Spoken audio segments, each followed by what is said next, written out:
Our next guest, serving as an angel on earth for our nation's heroes, his charity flying loved ones to be with veterans who are facing life-threatening conditions. Luke's Wings co-founder and CEO Fletcher Gill joins me now. Fletcher, welcome.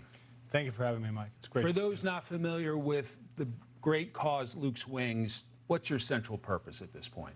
We were founded in 2008 to provide flights for the wives and moms of our service members who were recovering at Walter Reed.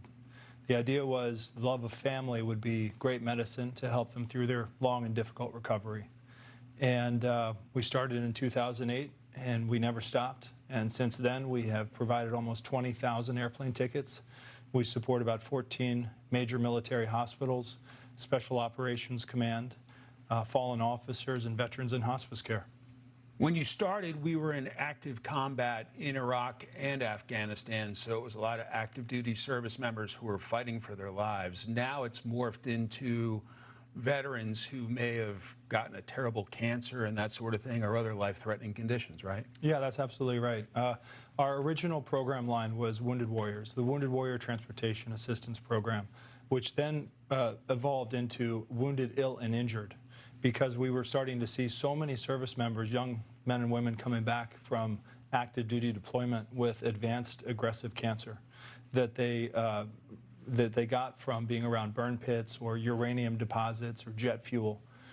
And so now I'd say about 30% of all of our flights are for major illness from active duty deployment, and another 30% is actually, in today's world, sadly, fallen officers. And then Special Operations Command also requests a lot of flights from us. I know you have a day job. I know you have a young family. Yes. I'm curious what you and your dedicated team. Well, it's a small team, and between now and Christmas, actually right into maybe the middle of January, we're going to be just all hands on deck, booking flights. Our goal is to get 500 service members home to their families. And the way we look at it, if we're home with our kids under our Christmas trees on Christmas morning, then by God, our service members should be too. And, you know, you can donate to whatever charity you want. I mean, if you want to, and I think you've heard me say this, if you want to donate to research for shrimp on treadmills, you can do that. But as far as I'm concerned, it's our service members who have sacrificed for us, and therefore we are in debt to them. And I think everybody in America should do something. I received a blessing and an honor to be the co-master of ceremonies at your gala with Jacqueline Matter, our friend from Fox 5 DC. It was a touching evening, a beautiful evening. What did that evening mean to Luke's Wings?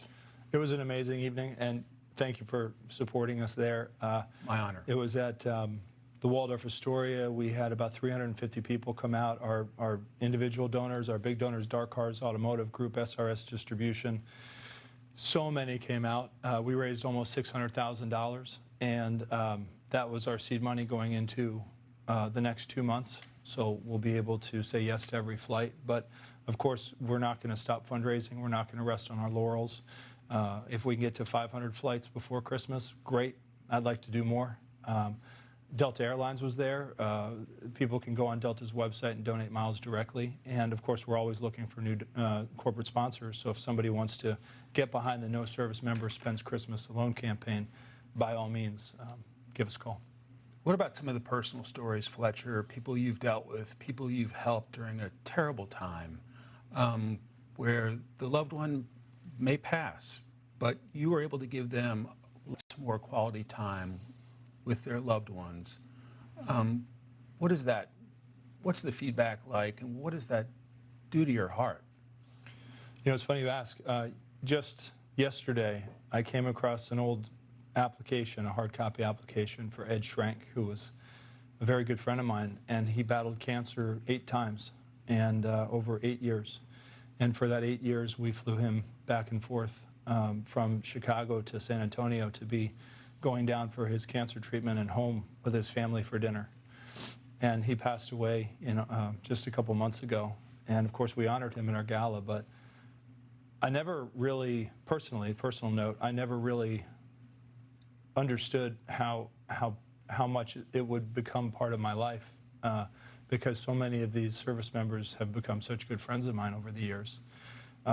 Tony Sneed is somebody that he currently is in hospice with liver failure, and he is going to pass away. And this week, we will be flying his family to him on Delta Airlines to be with him during his final days. And it's never easy. You know, it's my team and I, we always say it's the best job and the worst job, because there's those days where you get to say, pack your bag, get on your flight, you know, you're going to go see your son, he's better now, or we'd say, pack your bag because you're going home. But then there's the worst days when it's pack your bag because, you know, this is probably the last chance you have to see somebody. And to be positive, what can our generous and large audience do to help Luke's Wings this time of year as we are remembering veterans November 11th? Thank you. Yep. So we'll kick off our No Soldier Spends Christmas Alone campaign November 11th. And we're looking for everybody to come to the website, make a donation, donate your Delta miles. And if you're looking for corporate sponsorship opportunities, either nationally or locally, like Rose Financial Solutions, Ted Rose, a local charity or a local charity partner of ours, but SRS Distribution, a national charity partner, please come and help us. We would love your help. We welcome it. Fletcher Gill, God bless you and the team at Luke's Wings. Thanks for your time. Thank you, sir.